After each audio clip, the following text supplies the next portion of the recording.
and welcome to my YouTube channel. I'm Laura Rose, and today I'm going to be doing a review of The Painted Bridge by Wendy Wallace. The Painted Bridge takes place in 1859 around London, and it is about a woman named Anna Palmer who is sent to a retreat for her nerves, otherwise known as sent to an insane asylum. She is committed against her will, and when she protests, that is just seen as another sign of her insanity. And in the book, she is attempting to prove that she's sane and trying to gain her freedom. But as we meet the other characters, we start to question who's sane and who's not, including Anna. Anna spends a lot of time staring out the window at the lake and the bridge that are on the grounds, wondering how she can use them to escape. There's a huge cast of characters in this book. I'm amazed at how Wendy Wallace kept them all straight and was able to still tell this really awesome story. You get viewpoints from Anna, her husband, the owner of the asylum, and his wife. And this helps round out the story so we can see things from a different perspective other than Anna's. Anna is a really strong-willed woman. She was raised by the coast, and her father was a sailor who died at sea, so she feels really strongly about sailors. When a hurricane hits, she travels from London to the coast to help out the sailors. It's not until she returns that her husband commits her to this insane asylum,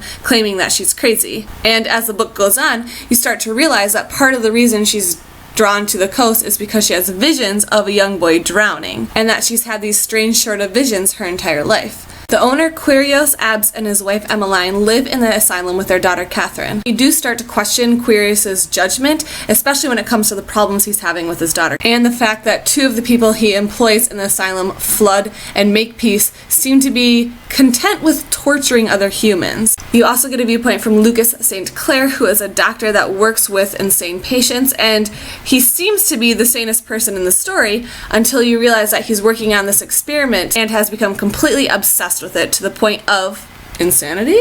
That's why I really enjoyed the book, because it shows the fine line between insane and sane and how fragile that line is, especially if you're a patient being treated for insanity in the 1850s, because those practices were terrible and they could definitely make a sane person insane. And I actually want to put a trigger warning on this book. Some of the things that happen to the patients that are being treated are kind of disturbing. There's also a trigger warning on suicide because they do talk about that, so if that's something you don't want to read, just be warned. The book also discussed women in history and how they had absolutely no power. One of the women in the book is committed because her family doesn't like the man that she's fallen in love with, and therefore she's crazy. Anna marries her husband because her mother dies and she is left with no family and no fortune, so her only choice is to get married. And the women of the asylum are at the mercy of the doctor that is employed by Quirios. Throughout the book, you get the feeling that this man doesn't exactly know what he's doing. You start to wonder about the validity of what they're doing to the women, especially since if a woman gets better and is able to leave the asylum, that's less money for Quirios. What I liked about this book were the way that the mystery played out. I thought Wallace dropped a lot of great hints, and that everything she alluded to during the book wrapped up really nicely in the end and was explained well. Another thing I liked was Anna and her strong personality and how she kept fighting even in the face of hopelessness, even in the face of basically torture. And she didn't give up, although no one would help her.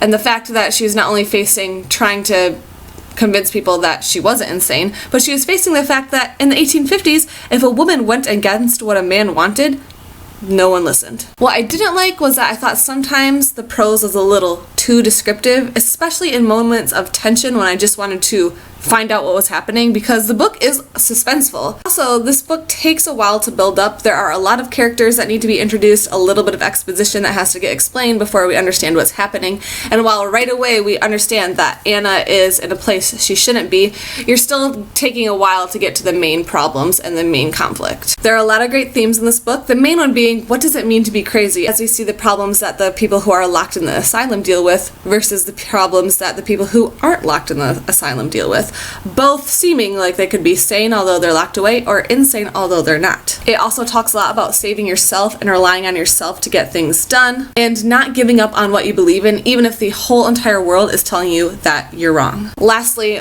she really talks about the importance of hope and friendship, and how human strength can hold on to a little glimmer of hope even when everything else seems lost. Overall, I really enjoyed the book.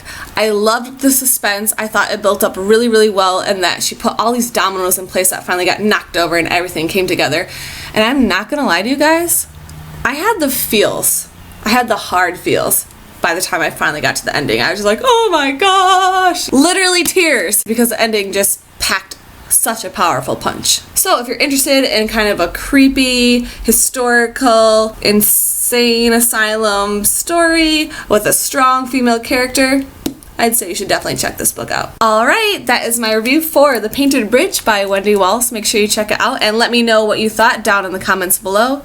Also, comment, subscribe, and let me know what kind of videos you want to see coming up because I haven't read anything to review yet, so better get on that. Alright everyone, thanks for watching. Have a glittery day!